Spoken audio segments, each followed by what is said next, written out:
देख्नु भएको छ। कतिपय व्यक्तिहरू संहितालाई बोझ मान्न सक्नुहुन्छ, उहाँहरू काठमाडौँको चिल्लो सडक मात्रै देख्नु भएको छ।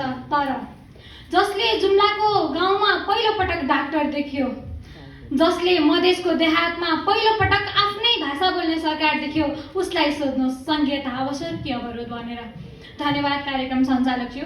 आदरणीय यस गरिमामय कार्यक्रम सभामा उपस्थित हुनुभएका प्रमुख अतिथि, विशेष अतिथि लगायत मञ्चासीन सम्पूर्ण अतिथि, निष्पक्षताको प्रतीक निर्णायक मण्डल, समयपालकज्यू र यस कार्यक्रममा उपस्थित सम्पूर्णमा म सुरक्षा।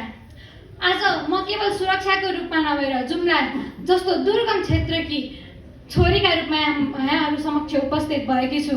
जुम्ला नेपालको त्यस्तो क्षेत्र जहाँ संहिता आउनु पूर्व सीतामल किन्नका लागि नेपालगञ्ज पुग्नु पर्थ्यो अनि जुम्लाको मार्सी चामल काठमाडौँसम्म त पुग्थ्यो, तर काठमाडौँको न्याय जुम्ला पुग्नु पूर्व बाटोमै हरायो। हो सभापति महोदय, आजको मेरो वाद विवादको शीर्षक रहेको छ राष्ट्रिय एकता र समृद्धिका लागि संहिता अवसर कि अवरोध।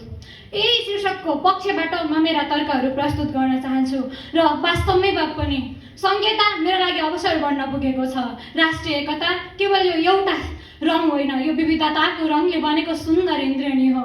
समृद्धि भनेको केवल सपना होइन, यो त सही शासन व्यवस्थाबाट बनेको एउटा नयाँ परिमाण हो जसले हामीलाई यथार्थमा जिउन सिकाउँछ।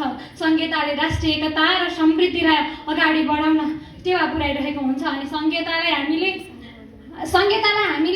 व्यवस्था टुक्राउने, राज्य टुक्राउने व्यवस्था भनेर भन्न कदापि मिल्दैन। नेपाल जस्तो बहुजातीय, बहुभाषिक, बहुधार्मिक र बहुसांस्कृतिक युक्त देशमा प्रत्येक नेपाली नागरिकलाई राज्यको महत्त्व बोध गराउनका लागि संहिताले निकै महत्त्वपूर्ण भूमिका खेलेको हुन्छ।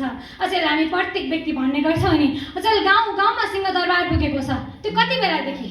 जति बेला हाम्रो देशले संघीयतातर्फ मोडियो, एक केन्द्रीय व्यवस्थाबाट 7 प्रादेशिक व्यवस्था र 753 स्थानीय तह बन्यो। इतिहासको पन्ना पल्टाएर हेर्ने हो भने हामी धेरै पर पुग्नु पर्दैन। मधेस आन्दोलन, पहिचानको आन्दोलन र सशस्त्र द्वन्द्व केका लागि भएको थियो? केवल आफ्नो आवाज सुनाउनका लागि, सरकार समक्ष आफ्नो आवाज पुग्योस् भन्नका लागि। अनि परिवर्तन विक्रम सम्वत 2072 सालमा नेपाल सङ्घीय लोकतन्त्र र गणतन्त्रात्मक देशका रूपमा स्थापित भइसकेपछि हाम्रो आवाजहरू सुन्यो। केवल न्याय अधिकारहरू काठमाडौँमा मात्र सीमित रहेनन्, गाउँका प्रत्येक कुना कुनामा पुग्न सफल भयो। त्यो प्रत्येक व्यक्तिले राष्ट्रलाई आफ्नो भनेर महसुस गर्न थालेको संहिताको आगमन भइसकेपछि हो। आज विश्व मानचित्रलाई हेर्ने हो भने विश्वभरिका 40% जनशक्तिहरू सङ्घीय राज्यमा बसेका छन्। सबैभन्दा धेरै भूभाग गटेका 8 राज्यमध्ये 7 राज्यहरू सङ्घीय प्रणालीबाट चलेका छन्। भारत, अमेरिका, अस्ट्रेलिया, अर्जेन्टिना, बेलायत र रुस जस्ता राज्यहरूमा पनि संहिता लागू भएको छ। यसबाट के प्रमाणित हुन्छ भने संहिता गलत अभ्यास भने पटक्कै होइन। यसले देश विकास गर्न, नियन्त्रण गर्न र हरेक पक्षलाई सुधार गरेर अगाडि बढाउन मद्दत गर्छ। तर मेरो विपक्षी मित्रले यो पक्षलाई नकारात्मक रूपमा टिप्पणी दिन भने सक्नुहुन्छ। विश्व ब्याङ्कका अनुसार 2019 को रिपोर्ट अनुसार यसलाई संहितालाई के भनेको छ भने आर्थिक हिसाबमा वृद्धि गर्नका लागि र हरेक पक्षलाई सुधार गर्नका लागि अगाडि बढाइएको माध्यमका रूपमा पनि लिएको छ। तर संहिताको आगमन भएपछि मात्रै हाम्रो गाउँमा टोलमा शिक्षा संस्थाहरूको वृद्धि भएको, विकास भएको, वडा कार्यालयबाट सेवा सुविधाको सुरु भएको पनि त त्यसैबाट हो। त्यस लगायतै संहिताले हामीलाई हरेक पक्षबाट सुधारात्मक रूपमा लगेको हामीले महसुस गरेका थियौँ। मेरो विपक्षी मित्रले संहितालाई महँगो भनेर टिप्पणी दिन सक्नुहुन्छ, तर म मान्दिनँ। संहिता होइन, हामीलाई महँगो महसुस भएको त केवल भ्रष्टाचार हो।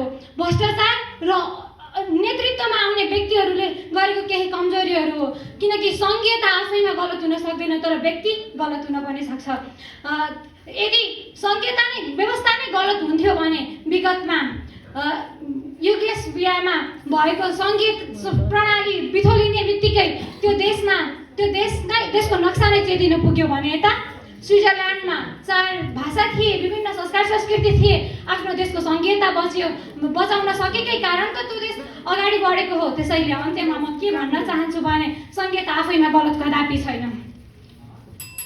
त्यसैले हरेक पक्षबाट हामीले संहिताले हामीलाई आफू बदल्नका लागि दिएको दोस्रो अवसर हो। त्यसलाई हामीले हरेक तवरबाट बुझ्न जरुरी छ भन्दै मेरा भनाइ अन्त्य गर्छु। धन्यवाद।